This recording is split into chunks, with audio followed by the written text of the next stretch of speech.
चेलो एक संति सामनो जिनावा बपुफेसु गायन भक्ति सनिरया स्वयं चलितेन्द्र भावनय कोइयो वहमय आभागड़ी सूर्यन्ते पुफेसु ममरो जहा बहुगाने समावधा भवन्ति अनिसिया आरापिनरयादन्ता तेन उच्यन्ते साधुनो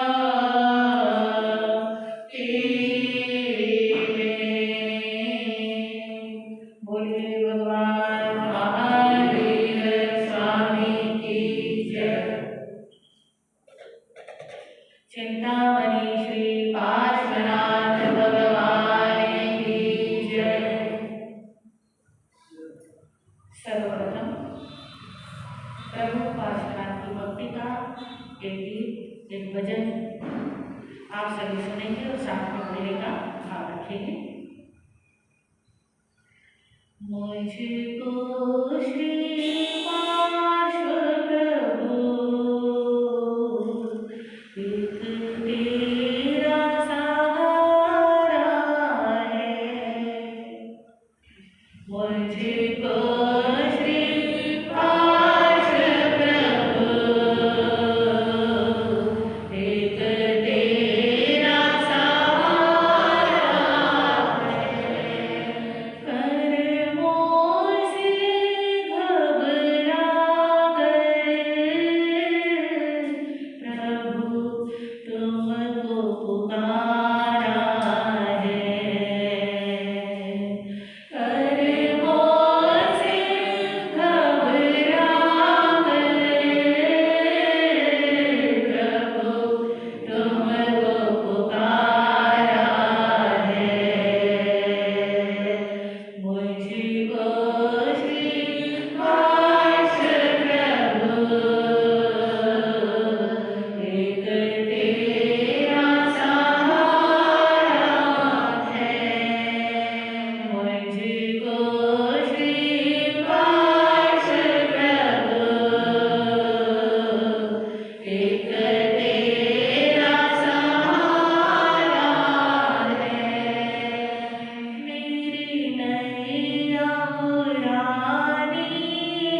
पंचपरमेष्ठी भगवान का ध्यान करते हुए हाथ जोड़कर आंखें बंद करके अत्यंत श्रद्धा भक्ति और प्रेम के साथ सभी मिलकर बोलेंगे हरि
श्री महावीराय नमः। जय आत्म, जय आनंद, जय देवेंद्र, जय शिव। आगम ज्ञाता उपाध्याय भगवान परम पूज्य गुरुदेव श्री जितेंद्र गुरुदेव नमः। जय शशिकांता, जय सरिता, जय अजय, जय मंजुला। गुरु कृपा से गुरु चरणों में रहकर मेरी ये अल्प बुद्धि जो भी कुछ स्वीकार कर पाई, कुछ आपके समक्ष रखने का प्रयास करूं। देवादिदेव चरम तीर्थंकर शासनिक प्रभु महावीर स्वामी की पावन पवित्र आनंददायिनी कल्याणकारिणी वाणी, जिसमें आप श्रवण कर रहे हैं, पोष बदी दशमी अर्थात 23वें तीर्थंकर प्रभु पार्श्वनाथ जी के जन्म कल्याणक एवं पोष बदी एकादशी प्रभु पार्श्वनाथ जी के दीक्षा कल्याणक के पावन अवसर पर चिंतामणि श्री पार्श्वनाथ जी का परम पावन जीवन चारित्र। चिंतामणि श्री पार्श्वनाथ जी का ये जीवन चारित्र पूरे संसार के लिए मंगलकारी है, कल्याणकारी है, हितकारी है, अनेक शिक्षाओं और प्रेरणाओं से भरा हुआ। इस चारित्र को श्रवण करने का और इसको अपने जीवन में आचरण के रूप में उतारने का विशेष महत्व होता है। कल आपने सुना था कि प्रभु पार्श्वनाथ जी ने अनादिकाल से जो आत्मा संसार में परिभ्रमण कर रही थी, उस आत्मा ने 9 जन्मों के अंदर अपनी आत्मा का क्या किया? कल्याण किया। अर्थात उनके पूर्व भवों की जब गिनती की जाती है, वैसे तो हर आत्मा के अनंत जन्म होते हैं, पर जिस जन्म से आत्मा भटकना छोड़ देती है और जिस जन्म से आत्मा ऊर्ध्वगमन प्रारंभ कर देती है, जिस जन्म से आत्मा को मोक्ष की दिशा प्राप्त हो जाती है, उस जन्म से पूर्व भवों की गिनती की जाती है। तो प्रभु पार्श्वनाथ जी के पिछले 9 भवों की गिनती की जाती है। उन 9 भवों में प्रथम भव में प्रभु पार्श्वनाथ जी का क्या नाम था, कैसा उनका जीवन था, क्या उन्होंने आचरण किया, वो सारा वृत्तांत आप इस महान चरित्र के माध्यम से श्रवण करेंगे। कल आपने पहले भव की चर्चा में सुना था, जम्मू द्वीप के अंदर पोतलपुर नाम का नगर, राजा कौन थे? अरविंद राजा, उनके मंत्री मतिसागर, पुरोहित विश्वभूति और विश्वभूति की अर्धांगिनी परम सुशीला गुणों से संपन्न, जिनका नाम था अनुधरा। अनुधरा के विषय में आपको बताया जा रहा था कि अनुधरा के अंदर नारी के सारे गुण मौजूद थे। कैसी थी अनुधरा? रूपवती गुणवती सती शुभ विनयवती हितकारी थी, विश्व विभूति समान समझ लो विश्वभूति धर नारी थी। जैसे सारे संसार की, पूरे विश्व की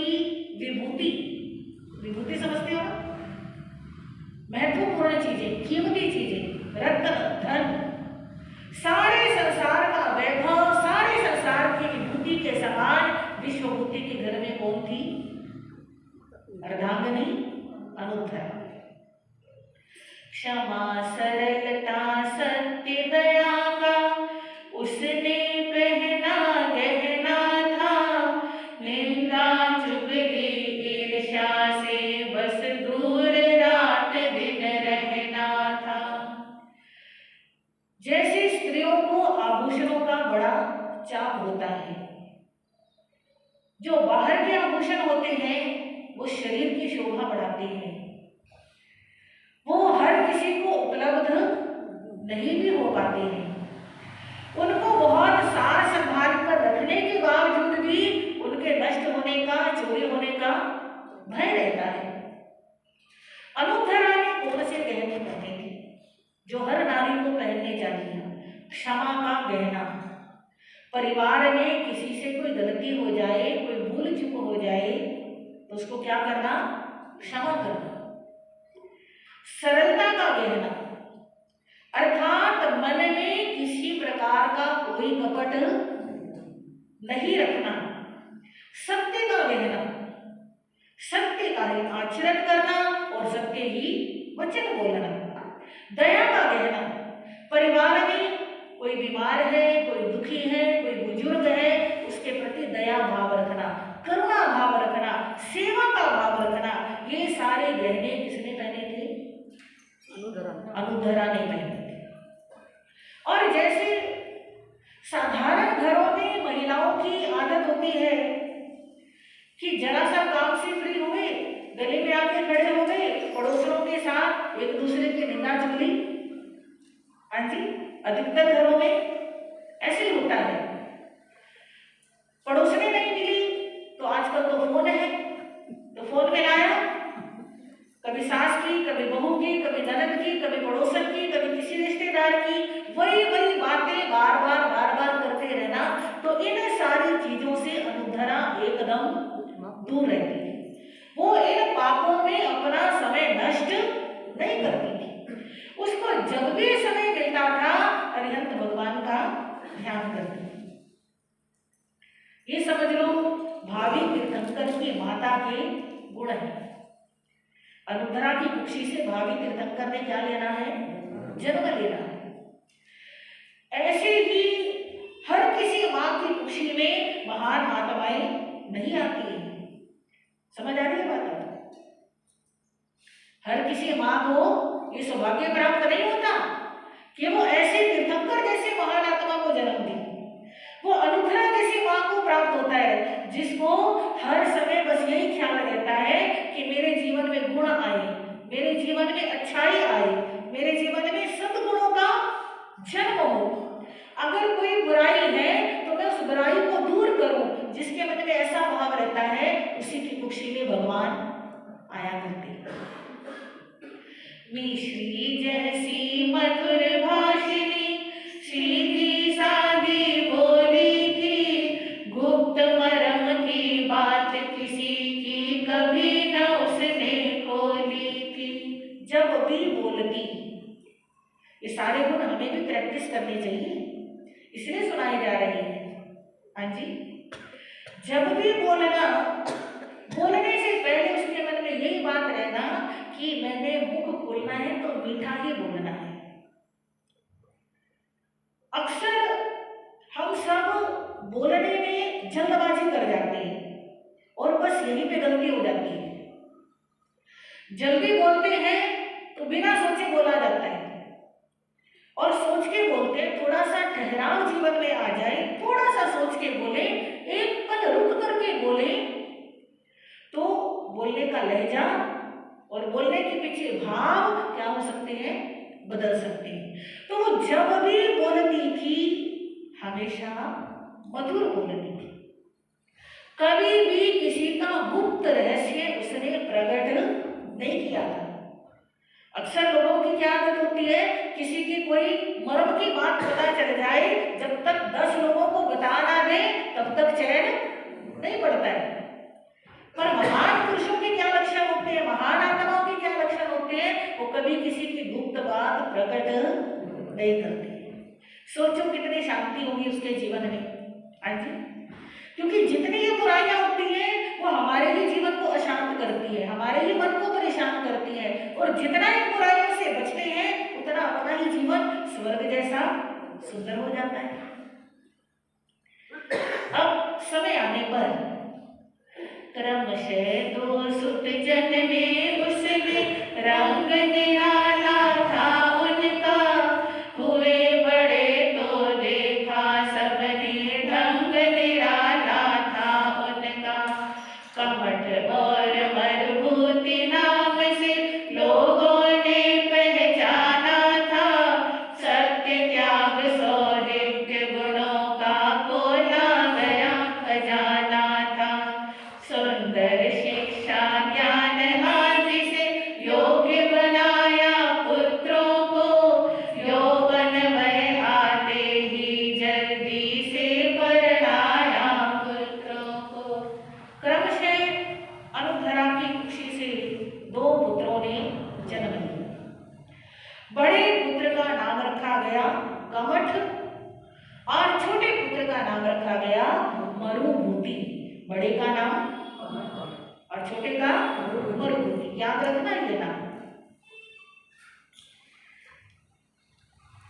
केवल जन्म देना ही पर्याप्त नहीं होता है, जन्म के बाद उनके लालन पालन और साथ में शिक्षा और सुसंस्कार। समझ आ रही है? आज के समय में लालन पालन पे ध्यान दिया जाता है, अच्छी एजुकेशन पे ध्यान दिया जाता है, पर संस्कार देने में माता पिता से कहीं ना कहीं चूक हो रही है। तो संस्कार अगर अच्छे दे दिए हैं तो वो संतान कभी जीवन में दुख का समय आने पर भी कभी कोई गलत काम नहीं करती है। और संस्कार अच्छे नहीं दिए हैं तो थोड़ा सा दुख आते ही संतान क्या हो जाती है, गलत रास्ते पे चलने लग जाती है। विश्वभूति और अनुधरा ने दोनों संतानों को बहुत अच्छे संस्कार और शिक्षा देने का प्रयास किया है। और जैसे जैसे बचपन व्यतीत हुआ, युवावस्था आई, योग्य घर देखकर, योग्य परिवार और खानदान देखकर दोनों पुत्रों का क्या कर दिया, विवाह कर दिया। उत्तम कुल वैरूप गुणों वाली वधुओं को ले आए, वरुणा वसुंधरा को पाकर सास ससुर मन हर्षाए। बड़े कमठ की पत्नी का नाम है वरुणा और छोटे मरुभूति की पत्नी का नाम है वसुंधरा। बड़ी का नाम वरुणा और छोटी का नाम वसुंधरा। माता पिता हुए खुश दोनों, पूर्ण हुआ अपना कर्तव्य, श्रावक को क्या कुल गतिविधि भी हो जाती है विस्मर्तव्य। माता पिता दोनों निश्चित हो गए कि हमारा कर्तव्य क्या हुआ, पूर्ण। और अब उन्होंने देखा कि दोनों पुत्र धन कमाने में समर्थ हो रहे हैं और दोनों पुत्र वधुएं घर को संभालने में समर्थ हो रही हैं। तो उन्होंने थोड़ा थोड़ा अपनी जिम्मेदारियां उनके ऊपर डालना शुरू किया, स्वयं निवृत्ति की तरफ बढ़ना प्रारंभ किया। कहते हैं अपनी खरी कमाई का धन अमन चैन घर लाता है, बुरा पाप का पैसा आकर रोग कलह करवाता है। प्रेम तोड़ाता, धर्म छुड़ाता, व्यसन सिखाता बुरे बुरे, सगे भाइयों में भी देखो चलवा देता कभी छुरे। घर में पैसा आए, धन आए तो कैसा आना चाहिए, अपने हक की कमाई आनी चाहिए। हाँ जी, मेहनत की कमाई। अगर पाप का पैसा घर में आ जाए, आजकल लोग कहते हैं झूठ बोले बिना नहीं चलता, 2 नंबर की कमाई के बिना नहीं चलता, 1 नंबर की कमाई में गुजारा नहीं होता। परंतु हमारे गुरुदेव हमें फरमाते हैं कि 2 नंबर की कमाई आती हुई तो अच्छी लगती है, पर वो घर का अमन, चैन, सुख, शांति सब कुछ खत्म कर देती है। अक्सर जिनके घरों में अधिक पैसा आ जाता है, अधिक पैसा तो 2 नंबर से जाएगा, जिनके घरों में अक्सर अधिक पैसा आ जाता है उन घरों में अच्छे संस्कार नहीं रहते, बच्चों के अंदर कुव्यसन पैदा हो जाते हैं, क्योंकि बच्चों को ज्यादा पैसा मिलता है तो वो ज्यादा पैसे को व्यसनों में, ऐबों में, बुराइयों में उड़ाना शुरू कर देते हैं। सगे भाइयों में भी आपस में लड़ाई झगड़े हो जाते हैं। तो इसलिए घर में प्रेम भी बना रहे, इज्जत भी बनी रहे, आत्मा में भी शांति हो, पापों का बोझ भी ना चढ़े और परिवार अच्छे रास्ते पे चले, तो बुरी कमाई से क्या करना चाहिए? बचने का प्रयास करना चाहिए। अब बच्चे कमाने लगे हैं, बहुएं घर संभालने लगी हैं, तो विश्वभूति स्वयं को धर्म ध्यान में और अच्छी प्रकार से लगाने लगे हैं। आपको कल भी बताया था कि राजा अरविंद भी जैन धर्म का उपासक था और विश्वभूति भी ब्राह्मण था, पुरोहित था, पर जैन धर्म और जैन धर्म के नियम सिद्धांतों से बहुत अच्छी प्रकार से वाकिफ भी था, अच्छी प्रकार से श्रद्धा भी रखता था और यथासंभव उनका आचरण भी करता था। जैन धर्म के नियम सिद्धांत ऐसे नहीं है कि जिन्हें केवल जैन ही पाल सकते हैं, उनको सब कोई पाल सकते हैं और ये सबके लिए कल्याणकारी है, सबके लिए हितकारी है, शुभ है। तो विश्वभूति ने जीवन की कर शुद्धि धर्म से जोड़ा ध्यान, अगर नहीं आचरण सुधारा उसने फिर का पाया ज्ञान, पर्वत से गिरती नदियों के जल सा अस्थिर है संसार, विश्वभूति ने आत्मशुद्धि हित छोड़ दिया दुनिया से प्यार, दोनों ही सुत योग्य हो गए घर का भार उठाने में, लगा पुरोहित हितकारी सुखकारी धर्म जुटाने में। मन में विचार किया कि जीवन अस्थिर है, चंचल है, क्षणिक है, अभी है और अभी। हाँ जी, पता लगता है क्या? 1 सेकंड में बस खबर ही आती है कि हो गया ऐसे। हाँ, जरा सा अटैक आया नहीं, बस अटैक तो बहाना है, समझ लो। जरा जरा से बहानों से जीवन कब समाप्त हो जाए किसी का कुछ भरोसा नहीं है। विश्वभूति विचार करते हैं, अब तो मुझे अपने परलोक का भी सुधार कर लेना चाहिए, अब तो मुझे धर्म में लग जाना चाहिए। अब उसने जिम्मेदारियां छोड़ी और धर्म का आचरण प्रारंभ किया। तन की, मन की, धन की ममता छोड़ किया है संधारा, विश्वभूति को अंत समय में आत्मधर्म लगता प्यारा, क्षमा याचना किया सभी से, की आलोयन गुरु के पास, कर आयुष्य पूर्ण सुख पूर्वक प्रथम स्वर्ग में पाया, पुत्रों ने कुल रीति नीति से किया मृत्यु का सारा कार्य, करना ही पड़ता है जनता द्वारा जो होता स्वीकार। अपने तन की, अपने धन की, अपने जीवन की, परिवार की सारी ममता को विश्वभूति ने त्याग दिया और अंतिम समय निकट जान करके संधारा ग्रहण कर लिया। संसार के सब जीवों से क्षमा याचना की, अपने गुरुदेवों के समक्ष अपने पूरे जीवन की आलोचना की कि मैंने कब कब कहाँ कहाँ क्या क्या गलत सोचा, क्या क्या गलत बोला, क्या क्या गलत किया। जो जो याद आया उसकी भी भी आलोचना की, जो नहीं याद आया उसकी भी आलोचना की, और बहुत सुखपूर्वक आराम के साथ विश्वभूति ने आयुष्य पूर्ण किया और आयु पूर्ण करके कहाँ पधार गए? स्वर्ग में पधार गए। पिता की मृत्यु हुई। दोनों पुत्रों ने, परिवार ने जो जो संसार के रीति रिवाज होते हैं उन सारे रीति रिवाजों के अनुसार पिता का सारा कार्य संपन्न है। जाने वाला चला जाता है, पर जो पीछे वाले होते हैं उनके लिए बड़ी मुश्किल हो जाती है। विश्वभूति के जाने के बाद पूरे परिवार के ऊपर असर तो पड़ा, पर सबसे ज्यादा अनुधरा, जिसके जीवन का आधार ही उसका पति था।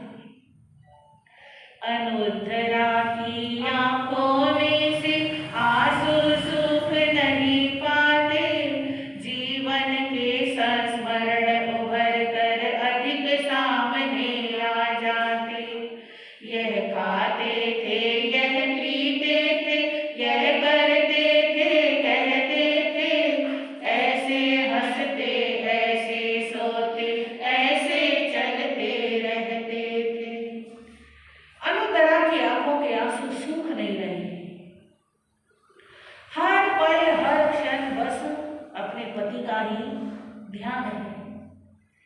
सारा जीवन समझ लो, विवाह से लेकर के पुत्रों का जन्म हुआ, जवान हो गए, बहुएं आ गई, और उसके बाद कितने साल जिंदगी के साथ गुजारे हैं।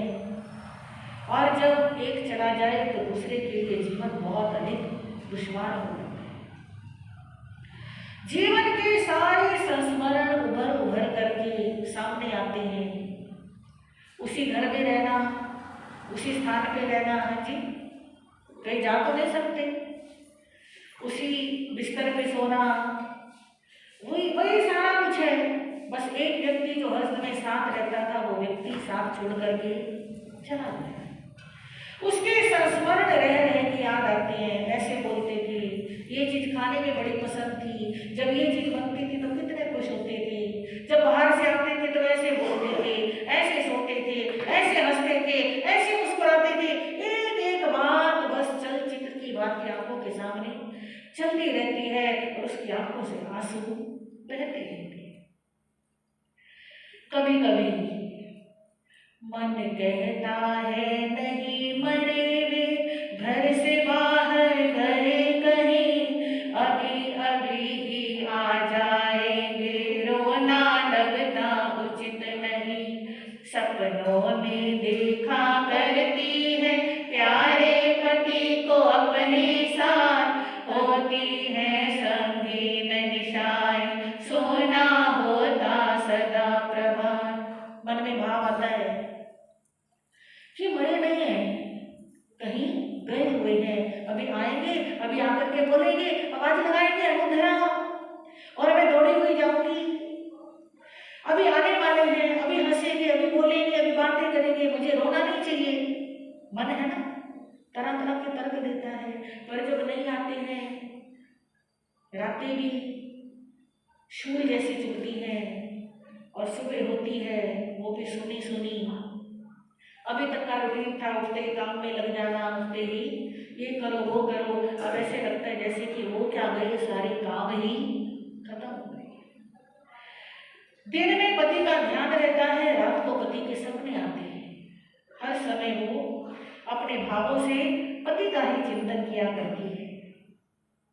कभी सोचती इस दुनिया में मेरा कोई रहा नहीं, किसी ज्योतिषी ने पहले तो मुझसे ऐसे कहा नहीं।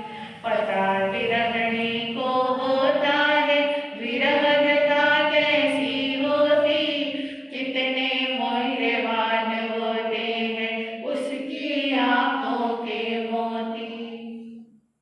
मन में सोचती है कि कभी भी किसी भी ज्योतिषी ने, पंडित ने ऐसे बताया ही नहीं कि तेरे साथ ऐसे होगा, तेरे पति पहले चले जाएंगे, तुझे दुख देखना पड़ेगा। कभी मन में भी ऐसा विचार नहीं आया जो मेरे को आज दिन देखने पड़ रही है। वास्तव में कहना बड़ा आसान है, मन को संभालो, मन को समझाओ, पर जिस पे बीतती है बता दो, उसी पर चलता है।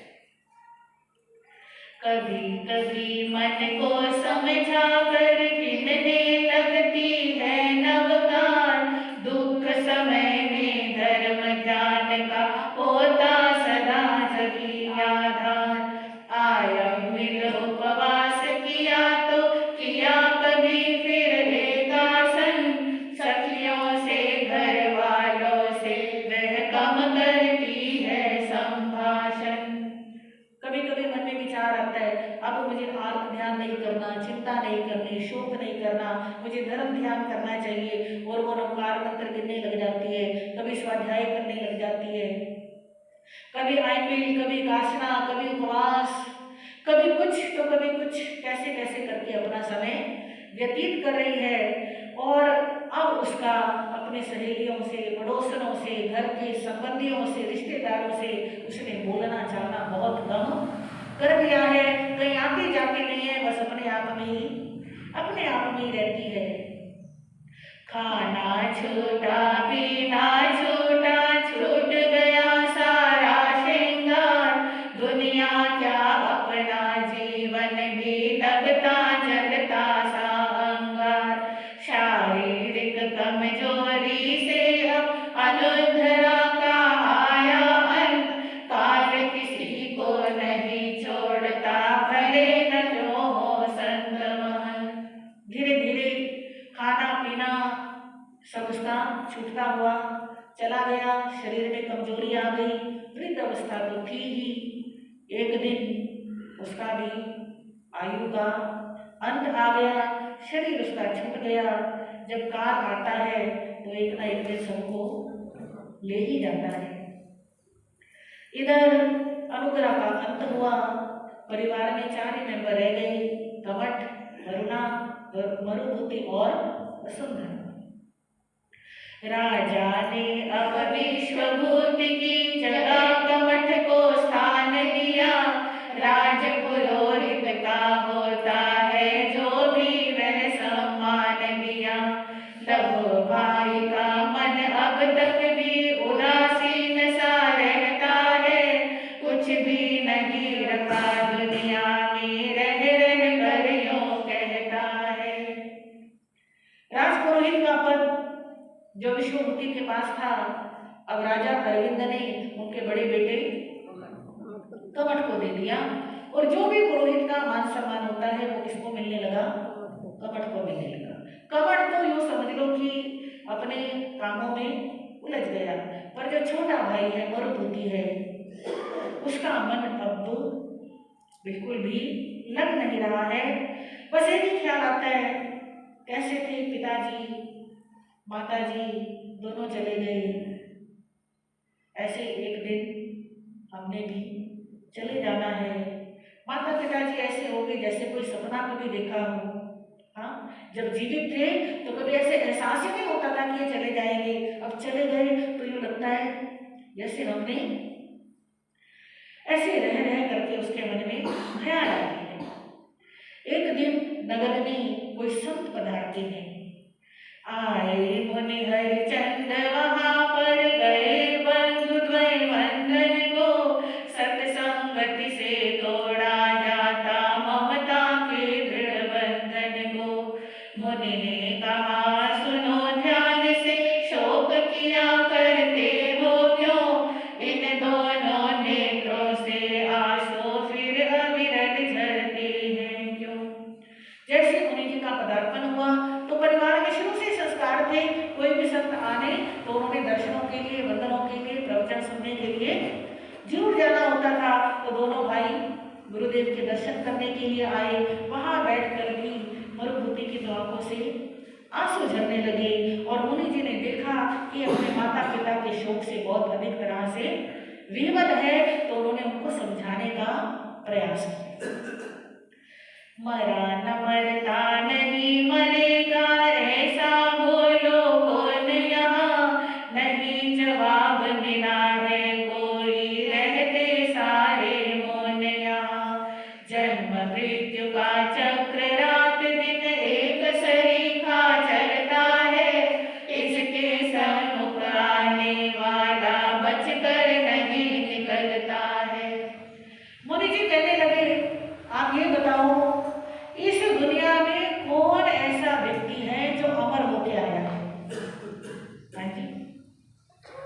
देखना एक दिन सबको जाना है। जो हमसे पहले आए थे वो हमसे पहले चले गए, जो हमारे साथ आए थे कहीं तो वो भी चले गए, और जो हमारे बाद आए कहीं तो वो भी चले गए। तो सब गए हैं और सबको जाना है, फिर शोक क्यों करना, आर्त ध्यान क्यों करते हो? ये जन्म मृत्यु का चक्र तो दिन रात चलता रहता है। हर रोज हर पल इस संसार में पता नहीं कितने लोग कितने जीव मृत्यु को प्राप्त हो रहे हैं। बस जो हमारे निकट का होता है, नजदीकी होता है, उसकी मृत्यु का हमारे दिल को बहुत अधिक शोक होता है, उसका हमें पता चल जाता है।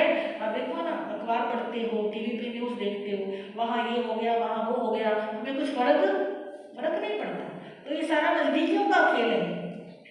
तो गुरुदेव कहते हैं, जिसका सही उपाय आज तक किसी व्यक्ति को मिला नहीं, उसी मृत्यु का शोक मनाना हमको लगता भला नहीं।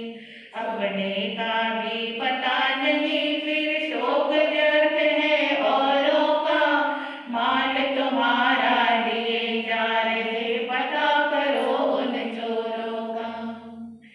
यानी मृत्यु एक ऐसी चीज है जिसका कोई उपाय, कोई इलाज, कोई जवाब आज तक किसी को नहीं मिला है। किसी के पास कोई जवाब? कोई बीमारी आ जाए तो इंसान सोचता है इलाज करा लेंगे, ये कर लेंगे, वो कर लेंगे। जब तक सांस रहती है तब तक इंसान लगा रहता है बचने में और बचाने में, पर जब मृत्यु आ जाती है तो कहते हैं अब क्या करें, अब तो कुछ हो ही नहीं सकता। और देखो ना, जब अपना ही कुछ भरोसा नहीं कि हम कब चले जाए, तो फिर जाने वालों का गम। अपना कुछ भरोसा है कि हम कब तक रहेंगे, कुछ भरोसा नहीं, तो जाने वालों का गम क्या करना। बस ये देखो कि तुम्हारा जो समय है वो समय इस आर्त ध्यान में क्या होता जा रहा है, नष्ट होता जा रहा है, खत्म होता जा रहा है। तुम्हारा मान, तुम्हारा जीवन, तुम्हारी सांसें, तुम्हारा सुख चैन, सब कुछ क्या होता जा रहा है, खत्म होता जा रहा है। इन बुराइयों को छोड़ो, शोक को छोड़ो और अपने मन को किसी में लगाओ, धर्म में लगाओ। सदुपदेश मुनि से सुनकर शोक दूर कर स्वस्थ हुए, अपनी अपनी रुचि से दोनों मृग जीवन में व्यस्त हुए। मुनि के उपदेश का कुछ असर हुआ और थोड़ा सा शोक कम हुआ, थोड़ा थोड़ा अपने आप को उन्होंने संभाला और अपने अपने काम में दोनों व्यस्त हो गए। अब बताया जाता है कि ये दोनों भाई एक ही माता पिता से उत्पन्न हुए हैं, एक ही माता पिता की संतान है, और दोनों के स्वभाव में दिन और रात का अंतर है। अभी तक तो किसी को ज्यादा पता नहीं चला, पर अब सबको इनके स्वभाव की जानकारी होने लगी है कि कपट कैसा है और मरुभूमि कैसा है। कपट कठोर हृदय वाला है, क्रूर कर्म करता रहता, धर्म खजाने के बदले में पाप पिंड भरता रहता। जब तक जीवित रहे पिताजी उनसे कुछ कुछ डरता था, बुरे व्यसन सेवन करता था, पर नवला कुछ करता था। कपट के बारे में कहा गया है कि बहुत कठोर हृदय वाला था।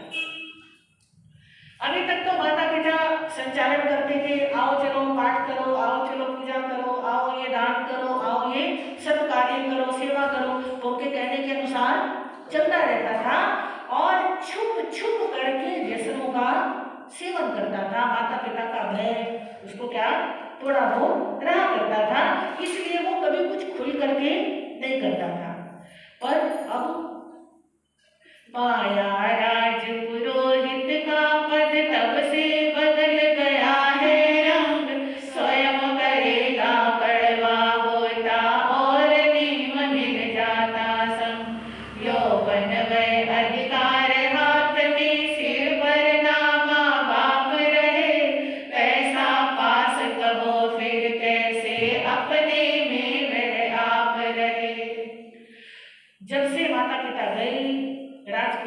पद मिल गया, सत्ता मिल गई, धन आ गया, अधिकार आ गया। जवानी का नशा है। हमारे गुरुदेव कहा करते थे, एक जवानी दूजा पैसा पल्ले। एक तो जवानी का नशा और साथ में पैसा हो, रब करे वो बच के चले, यानी कि उसका बचना बड़ा मुश्किल हो जाता है। वो खुद नहीं भी फंसे तो भी उसके दोस्त उसको व्यसनों में फंसाने की कोशिश करते रहते हैं। अब जवानी है, सत्ता है, धन है, सिर पर किसी का कोई कंट्रोल, कोई रोक टोक नहीं है। पहले रात को घर पे आने में थोड़ी सी देर हो जाती थी, माता पिता टोकते थे, पूछते थे इतनी देर कहाँ लगाई, क्या करके आया, पर अब तो कोई रोकने टोकने वाला है ही नहीं। तो समझ लो कि अब तो उसके सारे पंख निकल गए हैं। मौज मजे के जीवन में ही इसको था विश्वास बड़ा, इसीलिए वह बना हुआ था अपने दिल का नास बड़ा। नहीं याद पर लोग उसे था, नहीं लाज भी मन में थी, विषय वासना और दीर्घता भरी हुई बस तन में थी। सदाचारियों संतों पुण्यों पूज्य जनों का कर अपमान, मैं ही मैंने मरता रहता गिनता खुद को एक महान। अपने दिल का मन मर्जी का दास बना हुआ था। जो मन किया वो खाना, जहाँ मन किया वहां जाना, जो मन किया वो करना, बस मन की इच्छा ही उसके लिए सब कुछ थी। जहां कभी उसको कोई सदाचारी मिल जाते, कोई गुणीजन मिल जाते, कोई ज्ञानी मिल जाते, तो वो उनको पसंद नहीं करता। अक्सर जो ऐसे लोग होते हैं उनको अच्छे लोगों से नफरत होती है, अच्छे लोगों को वो पसंद करते नहीं है। बस उसको मैं ही नहीं दिखता था, मैं ही सब कुछ हूँ, मैं ही अपने जीवन का आनंद ले रहा हूँ, मैं ही सब कुछ हूँ, ऐसा उसके मन में भाव रहता था। जुआ खेलता